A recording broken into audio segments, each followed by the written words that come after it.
Hello everyone, welcome back to my another mini vlog. যোৱাকালি আছিল বিশ্বকৰ্মা পূজা আৰু প্ৰত্যেক বছৰৰ দৰে আমাৰ ডুৱেটত সেলিব্ৰেট কৰে বিশ্বকৰ্মা পূজাটো। মই 11টা মান বজাৰ ৰেডি হৈ সিধা হাতলৈ আহি গলো। হাতৰ পৰা ধূপ কিনি লৈ গৈ আছো এতিয়া মই ডিপাৰ্টমেন্টলৈ।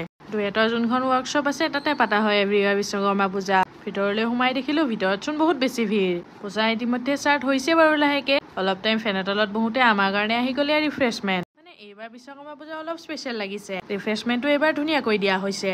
18 তাৰিখে হ'বলগীয়া ডিউ ইলেকশ্যন আমাৰ ডুৱেটৰ ল'ৰা উঠিছে নহয়। এইটো হৈছে আমাৰ ল'ৰাটো দেই। সিও ভগৱানৰ ওচৰত আহি বিচাৰি আহিছে। বাৰু আমিও তাৰ কাৰণে প্ৰে কৰিছো যাতে তাৰ ভাল হওক। ধূপ দি মেলি উঠি আমি চিধা বাহিৰত আহি গৈছো। বাহিৰত একদম বহুতেই বেছি ভিৰ লাগি আছে। অলপ দেৰি পিছতে আমাক খাবলৈ মাতিলে আৰু চাওক আমাৰ ফ্ৰণ্টত কোন বহি আছে। Michael sir and Namita ma'am. মানিছো কিন্তু দেই ডুৱেটত বিশ্বকৰ্মা বা বহুত ধুনীয়াকে পালা হৈছে। এনেই বাকী কেইটা বছৰত খিচিৰিৰ লগত মাত্ৰ এটা দুটা আইটেমহে থাকে, কিন্তু এইবাৰ 4-5টাকৈ আইটেম দিয়া হৈছে। লগতে আমাক খাবলৈ ক্ষীৰো দিয়া হৈছে ইয়াত। আমি আহি গলো চিধা CSE ডিপাৰ্টমেন্ট আৰু আহি একে লগ পালো ইয়াত প্ৰিচিতা বাক।